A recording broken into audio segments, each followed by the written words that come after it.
Hey you guys, I'm back with another video of Dark Side of the Ring. This week is the collision in Korea.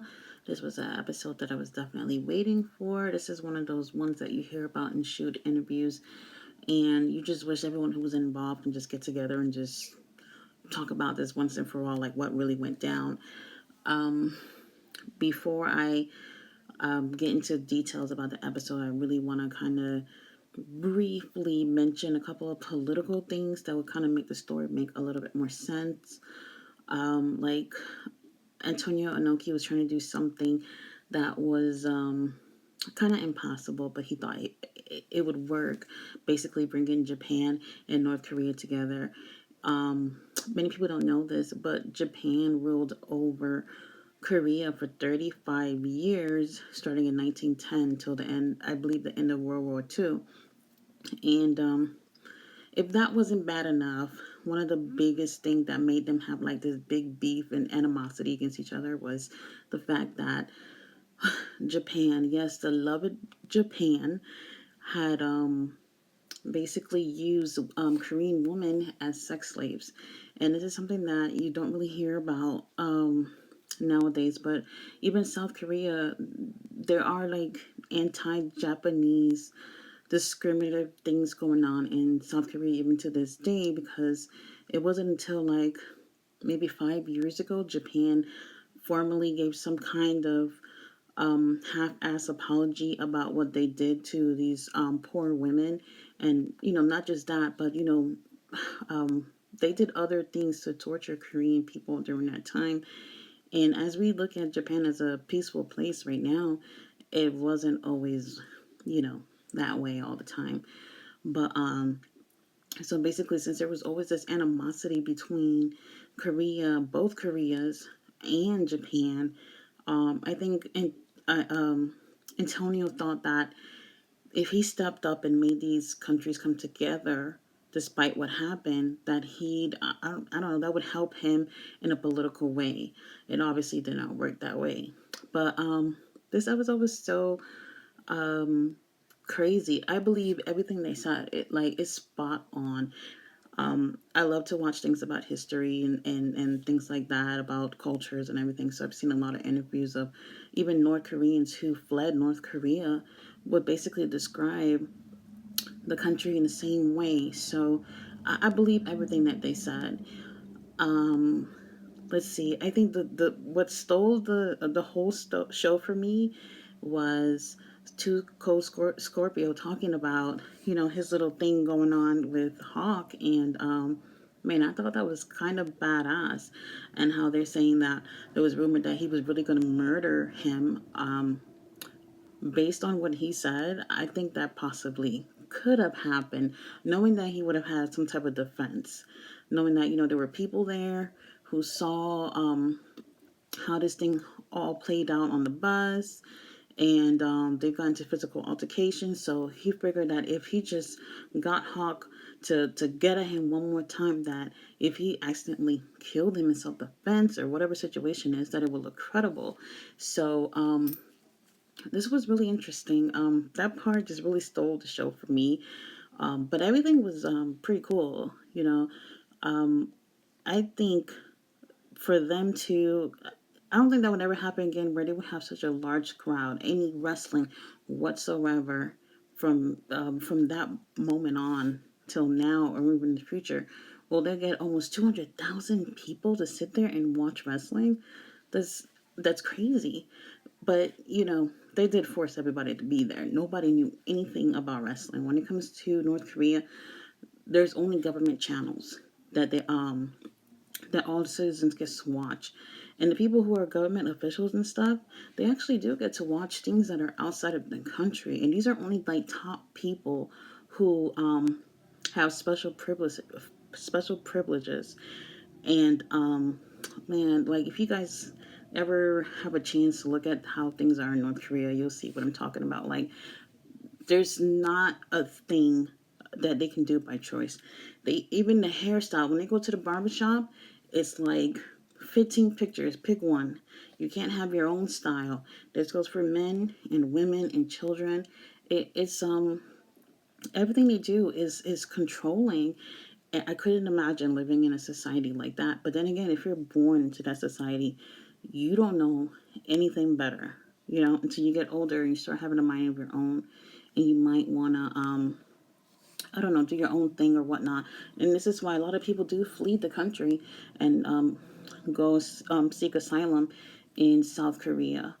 And man, I mean, it's crazy to think that, they thought that, wow, we're wrestling in another country, especially North Korea. Everybody known North Korea's reputation from the start since it became a communism. And it's like they thought they were doing something special. Yes and no. From the citizens, they're just forced to watch these guys perform. And imagine you doing what you do best, thinking that you're about to have the best experience in your career, being around over 200,000 people, and no one is even making a sound. Like, I would be like so distracted by the dead silence. Like, that's crazy. Like, from the get go, they got on the plane, and I believe Scott said something about it being like from the 1940s or something. That's how old the plane was. Mind you, this happened in 95. So I would be scared to be like on an old rundown plane. So now they got on the plane, and they're scared.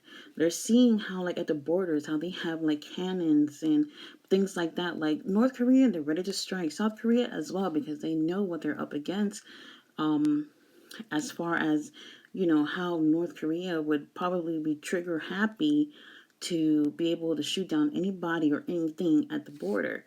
So they get there, and I believe they said they're like at the airport, or whatever that first room they go to with their luggage. Once they get out the plane, it's all dusty and shit, because nobody's ever been there. Nobody flies to Korea. At least at that time, I would say basically no one flew to Korea.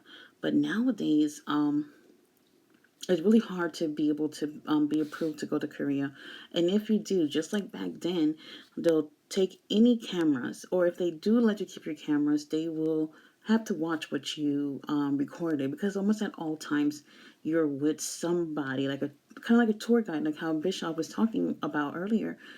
There's always somebody with you when you're in North Korea.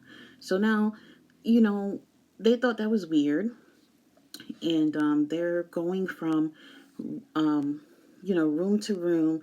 There's another officer standing there, another military man standing by each hotel room. So now they're realizing that there's no privacy. You can't call nobody. I'm not even sure how Scott was even able to call his wife, especially with it being long distance. He was able to get her on the phone, and when he got her on the phone, within not too long, the phone line was interrupted, and minutes later, if not seconds, three men were at the door to question him, talking about don't say nothing bad about Korea. Basically, they were listening onto his conversation.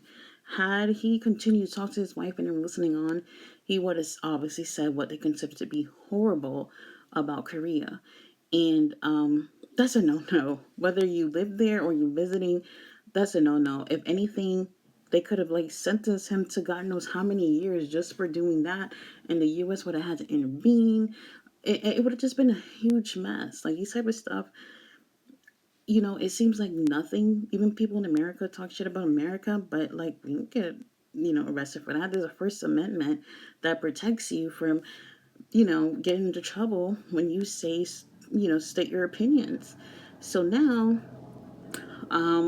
he leaves. I'm pretty sure he's freaked out.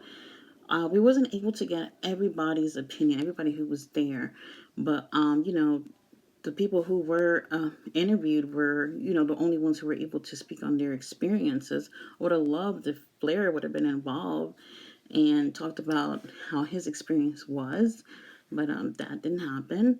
But like I said, what was so interesting was that they really thought it was going to have a good time. And especially with someone like Muhammad Ali tagging along this trip, like, you would have thought that it was all about peace or promoting peace. And yet you had Too Cold Scorpio and Hawk just hashing it out. Now, the part that I kind of found almost a little unbelievable when he said that he had his like eye like halfway out the socket or something like that. That was crazy. I could see them brawling on the bus and whatnot, but the whole eye thing, I was like kind of a little bit mortified because I couldn't imagine what that would have been like. But man, this is just really interesting. I do think had he had the chance, he would have stabbed him. Like he said, he was sharpening up the what you call it, chopsticks, these metal chopsticks that they had. He put them in his pocket from the restaurant that they were eating in prior, and he met up with Hawk at an elevator, I believe. And he's just waiting for Hawk to get in that mood. And Scott also talked about how he felt like Scorpio was going to do nothing, that it probably was going to get to that point, that Scott was just, on a whole bunch of medications from his hepatitis C. I'm pretty sure you guys know about hepatitis C. This is also have been an issue in pro wrestling before. If you don't know, hepatitis C is an infection. Basically, somebody like what's his name, Abdullah the Butcher, was actually sued for giving other wrestlers hepatitis C. So basically, you can't know that you have it, and you're bleeding during a match, and you know the other person is probably bleeding as well. If blood to blood contact, then the other person can get contaminated as well. So I don't know too much about what happened at that particular point with Hawk and the hepatitis C, but that's basically what it is. If you don't know what that is, and so basically, according to Scorpio, he was like, oh, how he also did not have no steroids. Um, that was a little messy to say, especially on the account that he's dead and he can't defend himself. That could have been the case too, that, feeling some type of withdrawal from not having the steroids or whatnot. But that's what Scorpio said, so I don't know. But these two were able to like kind of squash it. But Scorpio was kind of hoping that, when we get out of this country, I'm still keeping my eyes open on you or whatnot. And nothing happened from there between these two. Again, at least not that he mentioned. And obviously, he didn't kill him or anything. So honestly, if he could have, it would have been the defense of, oh, well, he attacked me and we've been beefing, and he would have had some kind of account to show that, hey, people saw this guy coming at me and whatnot, so I had to defend myself. And, man, this was a pretty interesting episode because I know they were pissed off fighting, wrestling against each other. They don't need, the crowd can't appreciate who's in front of them. They have no idea who these guys are. So now imagine if they did something like this in New York, or if they did something like this in Los Angeles, where it's all these people. Probably would not have been that much people, but it would have been a lot of people seeing these guys where they could be way more appreciated. Let me not say way more, just be appreciated, period. You know, like the experience of it would have been much better to these guys for sure. But I can't imagine like being around that crowd, and if they had the energy from the crowd, I'm pretty sure it would have been like their probably one of their best experiences. But them being in North Korea and basically having the military literally up their asses the whole time ruined the experience for them.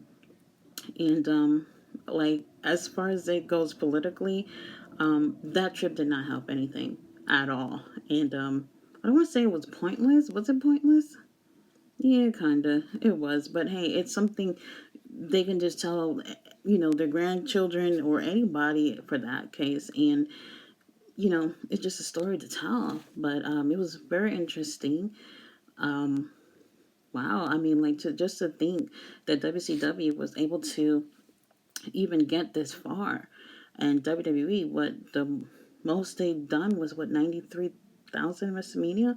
So it was interesting. It really was interesting to see that they would have been the one to get this opportunity. Had it been WWF at the time, wow. I think it would have been different. It would have been As far as everything outside the ring would have probably been the same, but I could see somebody like Vince McMahon wanting to pull out this whole thing, seeing how poorly they would have gotten treated during, before the show. And wow, if Hulk Hogan was there, that would have made a difference. I really do. And you know what? Even Muhammad Ali being there, it didn't really change things. I wonder how he was treated during that time. Maybe he mentioned it in a book or an interview or whatnot, but I mean, these people had no idea what wrestling was. But I think the energy in the room shifted when everyone knew about Antonio when he got in the ring with Flair, seeing another um, I guess I want to say like seeing another Asian person. I guess it gave it someone to cheer, whatnot. They really didn't know, or if anything, they had like some type of earpiece in their ear, and they're saying, "Yeah, motherfuckers better cheer for this one," like something like that. And like these people were forced basically to do everything. You saw the reaction to the people in the crowd; it was completely dead. Like they couldn't even enjoy something that they've never ever seen.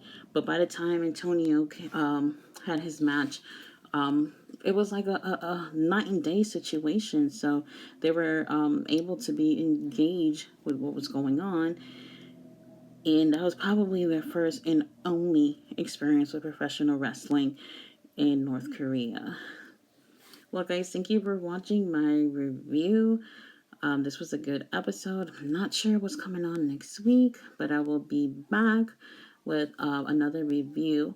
Oh, actually, AEW has a pay-per-view this Sunday, so I'll probably cover that. Until then, see you guys.